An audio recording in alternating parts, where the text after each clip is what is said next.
Hello, hello! Happy 1-month-old baby!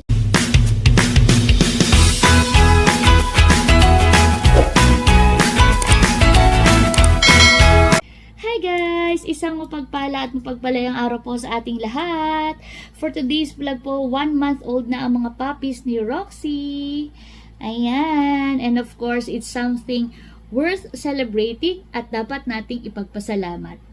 Diba baby? Dapat maging thankful tayo. 1-month-old na kayo. Ayan.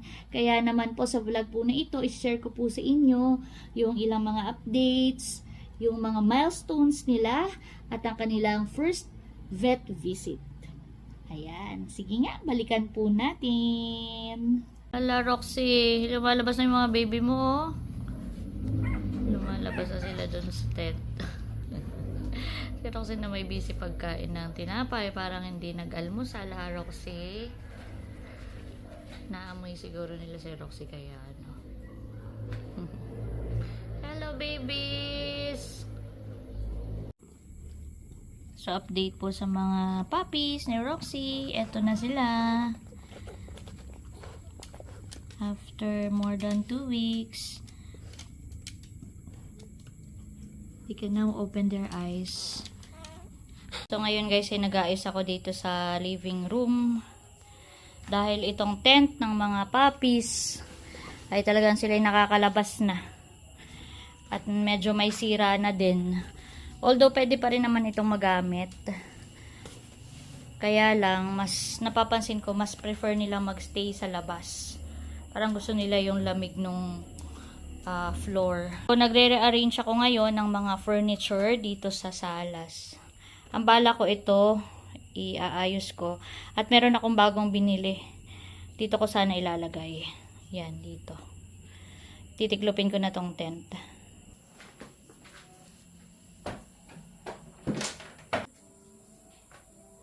Tayo naman ngayon, Roxy, ay mag-unboxing. Ito yung parang magiging pinakang fence nila. Dahil sila po ay talaga nakakaikot-ikot na. Ay nag-worry lang ako. Baka mamaya ay kung saan mapasuot. Kaya baka mahulog na sa silong. Kaya para mas okay pa rin na meron silang ganito. Lalo na pag medyo malaki-laki na sila at marunong na mag-explore ay baka magnat-ngat ng mga halimbawa Roxy, halimbawa mga wires o iba, delikado yon. Kaya binilhan ko sila nito bebe. Oops, ay mabigat. Sana kaya kong i-assemble.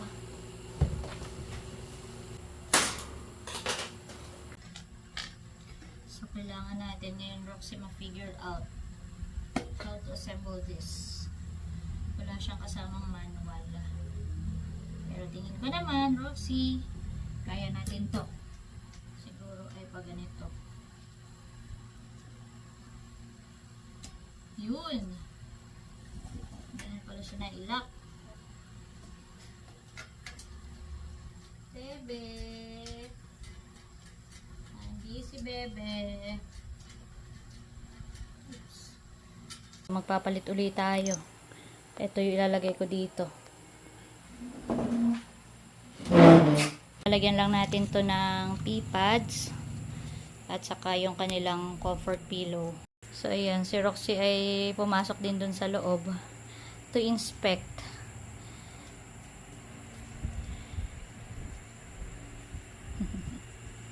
Oh, Roxy, ay magpapadede na to.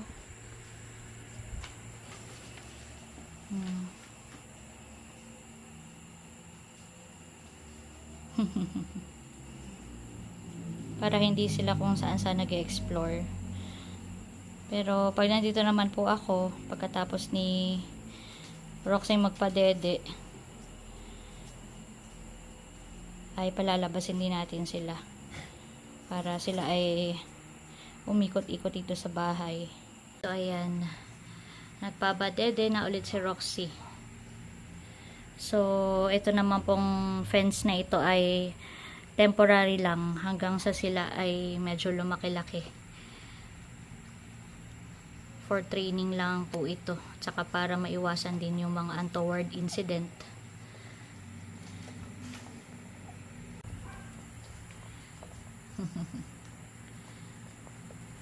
Napakatsaga ni Roxy sa mga babies niya. Roxy, nakaschedule ka na ng grooming ha. Mahaba na yung hair mo. Oh, talaga yung mga babies. Oh, malalakas ng dumede. Gaagawan na. Buti na lang napaka-patient ni Mami Roxy. Yan po, after magpadede ni Roxy, ang mga babies naman ay nandito na sa kanilang room at natutulog na. So, yan. Very comfy po sila dito. Tapos, ito nga po, meron siyang ayan, pwede mo siyang ilak dyan. Pero, hindi pa naman nila kayang lumabas dito, kaya nakabukas lang to. Para anytime, kahit hating gabi, at gusto ni Roxy magpadede, papasok lang siya dito para padedehin sila. Yan. Maglalagay din po ako dito ng water. Mas malinis ng tingnan ang living room dito sa ating bagong setup.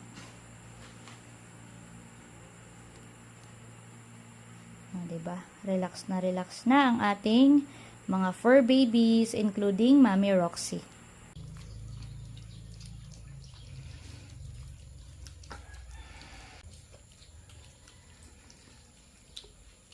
Very good ang mga puppies at dito na umihi sa pipad.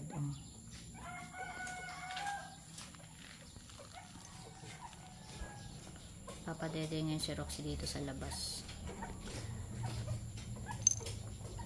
Pagising ko iba'y nakalabas na rin. Talagang kaya nilang mag-explore at lumabas dito. At busog na uli ang mga puppies. Kaya tutulog na uli sila. Good job, Mami Roxy. Papa makeover ka. Para meron kang from this. Roxy, look here. Roxy, look here. From this to from this. Meron kang before and after. So, yan. Schedule po ngayon ng grooming ni Roxy. Pero bago yan, dede time muna for the puppies. Para kahit maiwan sila ng ilang saglit, ay busog sila. For sure naman, after dumede, ay makakatulog tong mga to. So, yan. Para si Roxy naman ay maging hawahan din at mahaba na ang kanyang hair. Badly need na ni Roxy ang makeover. No, Roxy?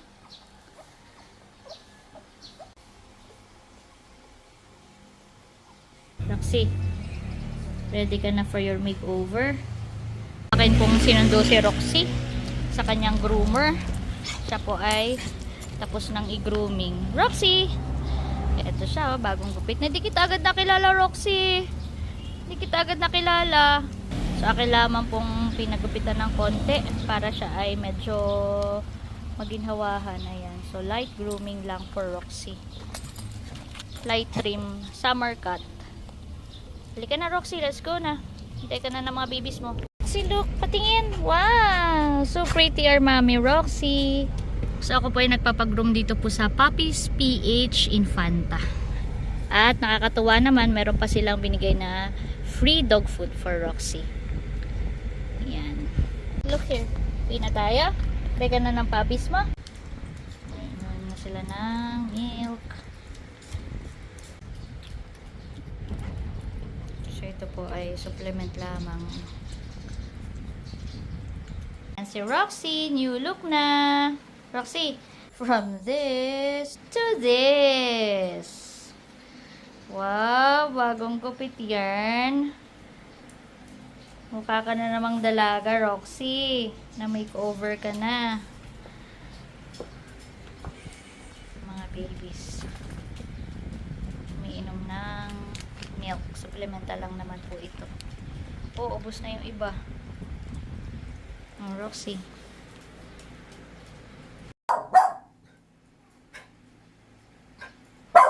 May tao ba, Roxy? May ibang tao sa labas. Tapang-tapang Ern.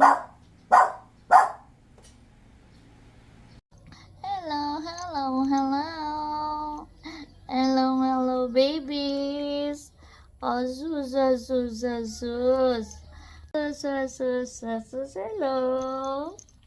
Hello, hello.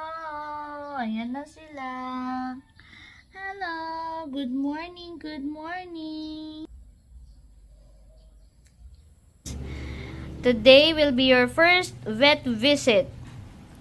Dadalhin ko po sila ngayon sa vet para sa kanilang first vet visit. Dahil sila ay 4 weeks old na ngayon. Dito natin ilalagay muna ang mga babies. Para sila ay madala natin sa vet. Okay? Roxy, ikaw din sasama ka ha? Para ma-check up ka ulit. So, ayan. Okay ba kayo dyan, babies? O, Roxy, let's go. Alam na po niya kapag siya ilalagyan na ng leash, ibig sabihin lalabas kami. Kaya excited na yan. Aba, kaya nang tumakas oh. Roxy, ikaw ba magdadrive at nandyan ka sa driver seat? Doon ka bebe sa katabi ko, doon sa kabila. Wait mo ako dyan ha. Teka, i-open ko na muna.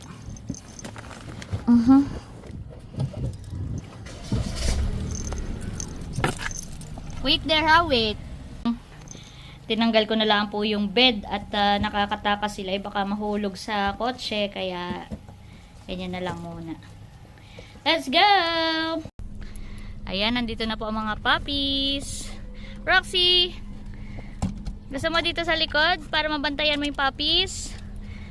Ha? Naku, gustong tumakas. It's okay, puppies. Don't be afraid. Andito lang kami ni Mami Roxy sa harap, ha? Stay lang kayo dyan. First time din ng mga puppies na makasakay sa kotse. This is their first car ride. Let's go na po. Naku, mukhang uulan pa. Sana naman na hindi tayo abuti ng ulan.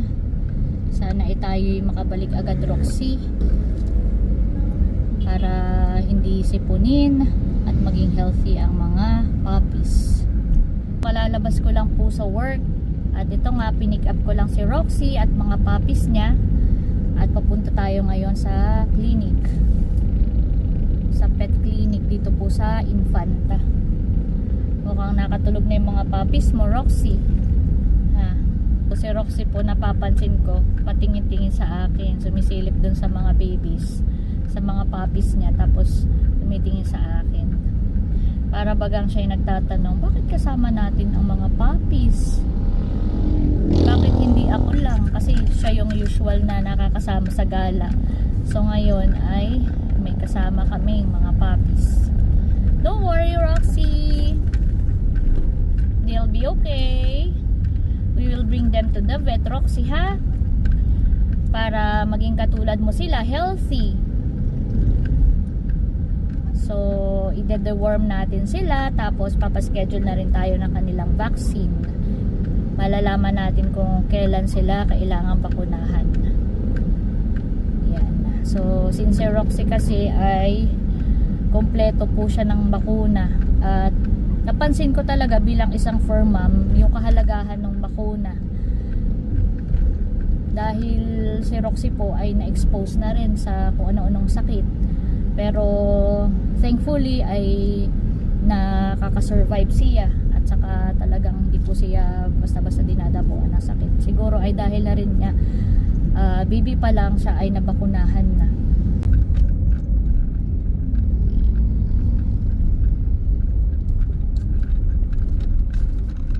Ito na, dito na tayo. At ito po, nandito na po ako sa Infanta Vet Clinic. Una kong binaba si Roxy para makawiwi muna siya. Hindi ko na po nilagyan ng diaper dahil kabisado ko na siya. Ayan, wiwiwi muna to bago pumasok ng clinic. So mamaya ko ibaba yung mga puppies. Ayan, puppies, nandito na tayo. Ay, yung bebe, mabili. Yan ang deworm nila. Kaunti pa, pero... Ay, nag-miss ka na. Ganun pala ang pagde-deworm.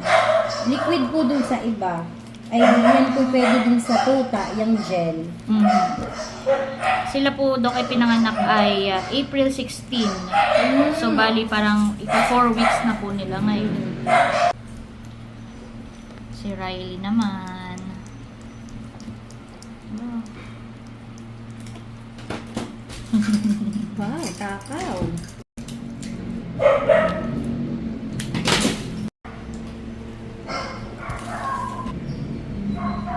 Very good, Riley. Very good.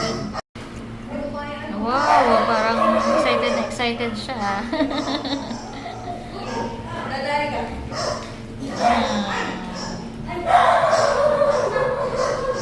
Sino na ito? Si Rowan. Si Rowan. Sige, pangalaan. Rina, Rumi, and Liam. Napaganda ang pangalan nyo, ha? Tama na, baby. Tapos na yung... Si Rumi naman po ang worm. Si Liam. Our baby boy Liam naman. Mamaya, baby. Wala. Oh, nakakamoy niya siguro. Yung kanina. O ba, mas matakaw ito. Baby boy. Oh. Si baby Rina na ang last but not the least. Very good naman. Roxy. O Roxy, wala daw muna ikaw ha. Sa next balik na lang uli natin. After pag daw 2 months na ang baby, saka ka palang magne-next guard ulit. Para safe dahil siya ay nagbe-breastfeed. Wow! Very good naman. Very good naman, baby Rina.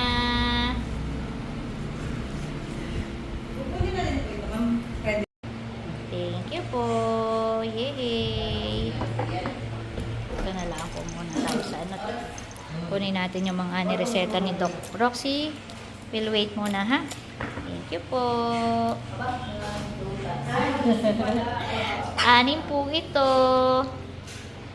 Yan ang nanay yan? Opo, ito po si Roxy. Naka-6 siyang anak. At first deworm po nila ngayon. Ayan o. Ganda naman ang inyong mga babies. Wow, proud mommy yarn. Ganda daw ng babies mo, Roxy. Proud mommy yarn. Kunin lang natin yung reseta ni Doc. Very protective po siya sa kanyang mga puppies. Lagi nang binabantayan. Pero mabait naman po siya. Salamat po! Una ko pong binaba si Roxy. Ito namang mga babies. At ito po si Looney, ang aming suspected father of these babies. Looney! Looney, Looney, Looney. And yes, we're back home na. So ayan, nandito na nga po kami sa bahay at nire-review ko lang yung mga nireseta ni Doc sa mga puppies. So gaya po ni Roxy ay meron na rin silang kanilang vaccination card. Ito. Ako na lang maglalagay nung ibang details nila. Halimbawa ito, sinulat na ni Doc yung name of pet. So ako na maglalagay nung ibang mga details nito. So dito sa vaccination wala pa. So ito muna. Yung kanilang deworming. Nandito yung next visit nila which is on May 28. Ay ito sinabi ko na po kay Doc na kasi ito yung wedding ni na kagwapo lang. Kaya sabi ko ay Doc baka po ako ay May 30 pa makabalik uli sa vet. At okay lang daw po naman. So, yun. Ang ganda ng kanilang vaccination card at para na siyang passport. Upgraded na. Hindi ganito yung kay Roxy. Ayan. Nire-review ko lamang po. Ito kay Riley. So, meron tayong 2.55. Ang pinaka mataba ay itong dalawa kong boys. Pareho sila. Tapos may 0.65 and may 0.6. Yan ang kanilang weight. Tapos, meron din pong mga nirecommend si Doc na vitamins na pwede nilang inumin. Ito po. Yan.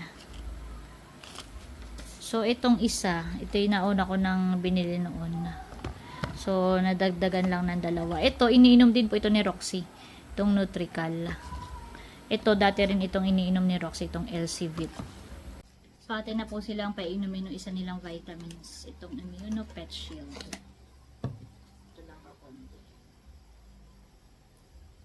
Tignan natin kung magugustuhan ng puppies. Ano ba ito? Very good. Okay, Rumi, try this. Ay, para ayaw. Good girl. Good girl. Good girl. O, tama na. Okay, next. Yay! Good job. Good job. Ito. Good job. Yay! Sino ba? Ito si Baby Rina. Wait, Baby Rina, ha? Good job! Gusto mo rin ba nito? Gusto mo tikman ko ano yung nila, Roxy? Wow! So curious si Roxy. Wow! Yay! Galing naman mo, ha? Finish. Naku-curious si Roxy kung ano iniinom ng babies. Yay! Ang galing na. You want? You want to try their vitamins? Good job. Konti lang sa'yo, ha?